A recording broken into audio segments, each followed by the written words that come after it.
त्रिवेज मीडियाच्या सर्व प्रेक्षकांचं पुन्हा एकदा स्वागत. त्रिवेज मीडिया हा सामाजिक, आर्थिक आणि राजकीय प्रबोधन करणारा एक मंच असण्याबरोबर समाजापर्यंत सर्व घडामोडी आणि माहिती पोहोचवणाराही एक मंच आहे. या मंचावर समाज घटकातील अनेकांना आपले प्रश्न मांडण्याचा अधिकार आहे. ही संधी त्रिवेज मीडिया हा मंच नेहमीच देतो.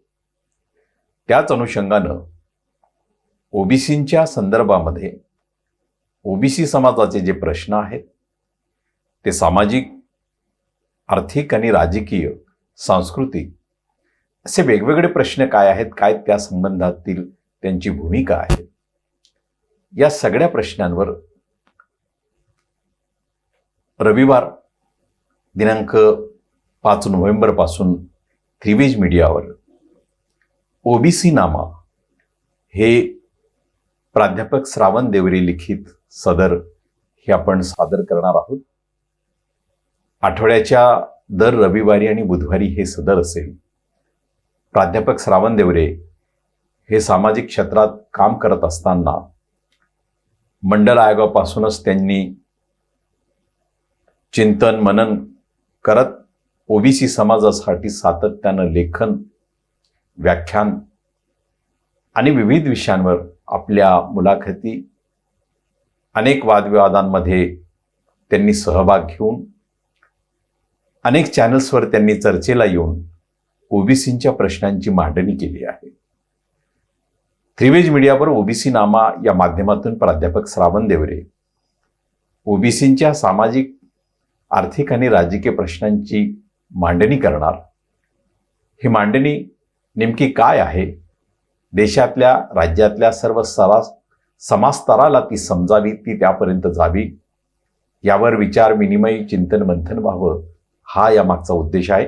आणि अशा कोणत्याही समाज घटकाला आपले प्रश्न, आपले म्हणणं मांडण्याची मुभा आणि संधी निश्चितपणे त्रिवेज मीडिया देईल. आज प्राध्यापक श्रावण देवरे यांचा पहिला एपिसोड आणि या एपिसोडमध्ये निवडणुका या महागड्या झाल्या हा जो आरोप आहे तो त्यांनी खंडित केलेला आहे. आणि डॉक्टर बाबासाहेब आंबेडकर यांचं एक ऐतिहासिक उदाहरण त्यांनी या ओबीसी नामामधून सादर केलंय. बघूया ओबीसी नामा भाग पहिला, प्राध्यापक श्रावण देवरे लिखित.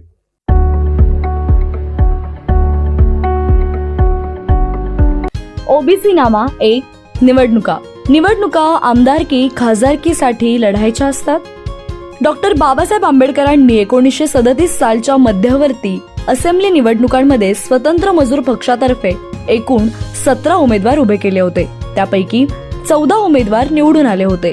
त्यातील 3 उमेदवार ओपन कॅटेगरीतील निवडून आले होते. या निवडणुकांच्या कामांसाठी डॉक्टर बाबासाहेब आंबेडकर इगतपुरी येथे आले होते. तेथे उमेदवारीसाठी त्यांच्या 2 कार्यकर्त्यांमध्ये चुरस लागलेली होती. त्यापैकी एक कार्यकर्ता अत्यंत गरीब होता, परंतु तो प्रामाणिक व अत्यंत निष्ठावंत होता. दुसरा कार्यकर्ता श्रीमंत होता. पैशाच्या जोरावर निश्चितपणे निवडून येईल अशी त्याची परिस्थिती होती. या दोघांची बाजू बाबासाहेबांनी ऐकून घेतली आणि त्या रात्री झालेल्या जाहीर भाषणात त्यांनी आपली भूमिका स्पष्ट केली. बाबासाहेब म्हणाले की निवडणुका या केवळ निवडून येण्यासाठी लढायच्या नसतात, तर आपले विचार, आपल्या भूमिका घरोघरी पोहोचवण्यासाठी लढायच्या असतात. विचारांचा प्रचार प्रसार करण्यासाठी निवडणुका इतके प्रभावी माध्यम दुसरे कोणतेही नाही. निवडणुका जाहीर होण्याआधी 1 महिना व निवडणुका जाहीर झाल्यानंतरचा 1 महिना असे एकूण 2 महिने प्रचाराचा धुरळा उडत असतो. या काळात उमेदवार जेवढे सतर्क असतात त्याही पेक्षा मतदार, जनता अधिक सतर्क असते. जनता निवडणुकांच्या काळात राजकीय दृष्ट्या सेन्सिटिव्ह बनलेली असते. कोण उमेदवार काय बोलतो, काय पत्रक काढतो हे जनता काळजीपूर्वक ऐकत असते, वाचत असते. सर्वसामान्य लोक प्रत्येक उमेदवाराच्या सभा अटेंड करीत असतात व रोज वर्तमानपत्रात निवडणुकांच्या बातम्या वाचून त्यावर चर्चा करीत असतात. कार्यालयात, बाजारात, चहाच्या हॉटेलात, पान सुपारीच्या टपरीवर अशा चर्चांना ऊत आलेला असतो. या काळात जर पुरोगामी विचारांचा प्रामाणिक उमेदवार निवडणुकीला उभा राहिला तर त्याने काढलेली वैचारिक पत्रके, पुरोगामी भूमिका असलेला जाहीरनामा जर घरोघरी पोहोचलेत तर लोक निश्चितच ते वाचतात. बाबासाहेब भाषणाच्या शेवटी सांगतात की मी जर पैशांकडे पाहून श्रीमंत माणसाला तिकीट दिले तर त्याचे सर्व लक्ष केवळ जास्तीत जास्त पैसे खर्च करण्यावर राहील, कारण तो निवडून येण्यासाठी त्याच्याजवळ पैशांचे माध्यम आहे. परंतु मी जर गरीब उमेदवाराला तिकीट दिले तर त्याचा जास्तीत जास्त भर हा विचारांच्या प्रचार आणि प्रसारावर राहील, कारण निवडून येण्यासाठी त्याच्याजवळ केवळ विचार हेच एकमेव माध्यम राहील. प्रामाणिक व गरीब उमेदवार निवडून आला नाही तर तो पुढील 5 वर्षा विचारांच्या प्रचार प्रसाराचे काम अधिक जोमात करेल, कारण त्याला विचारांच्या जोरावरच निवडून यायचंय. पण हाच गरीब उमेदवार जर निवडून आला तर तो वैचारिक प्रबोधनावर जास्तीत जास्त काम करेल, कारण त्याला पुन्हा जास्तीत जास्त मताधिक्याने निवडून यायचे आहे. लोकांनी मला निवडून देताना पैसे नाही बघितले तर माझे विचार पाहून मला निवडून दिले याची तो सतत जाणीव ठेवेल. पण जर श्रीमंत उमेदवाराला तिकीट दिले आणि तो पराभूत झाला तर निवडणुकीनंतर तो विनाकारण पैसे पाण्यात घातलेत म्हणून पश्चाताप करीत बसेल व कार्यकर्त्यांना पैसे घेऊनही नीट काम केले नाही म्हणून शिव्या देत बसेल. पण हा श्रीमंत उमेदवार जर निवडून आला तर तो फुशारकी मारून सांगेल की मी माझ्या पैशाच्या जोरावर निवडून आलोय, पक्षाच्या वैचारिक भूमिकेमुळे नाही. निवडणुकीत जेवढे पैसे खर्च झाले असतील ते 5-10 पटीने वसूल कसे होतील याचा तो विचार करू लागेल. त्यासाठी तो आमदारकीचा गैरवापर करून लोकांना फसवून पैसा कमावेल. पैशांसाठी सत्ताधारी पक्षांशी वैचारिक तोडजोड करून खोकीच्या खोकी माल कमावेल.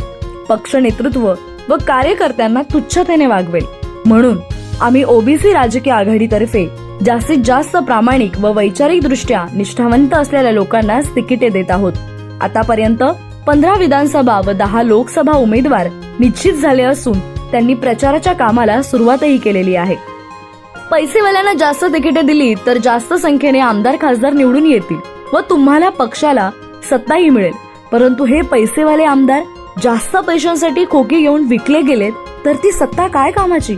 सत्तेच्या बाजारात जनतेचे जीवन मरणाचे प्रश्न सुटणारच नाही.